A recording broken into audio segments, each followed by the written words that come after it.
అయినా ఇందులో భయపడటానికి ఉందమ్మా, వెరీ సింపుల్. అలా వెళ్ళి ఇలా తిరిగి ఆ లెఫ్ట్ లో టప్పని అయిపోతుంది అంతే. నీకు మరీ భయం వేస్తుంది అనుకో, నా చేయి పట్టుకో అంతే. వేసుకో వేసుకో, అస్సలు భయం లేదు.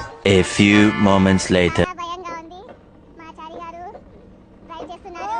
Okay now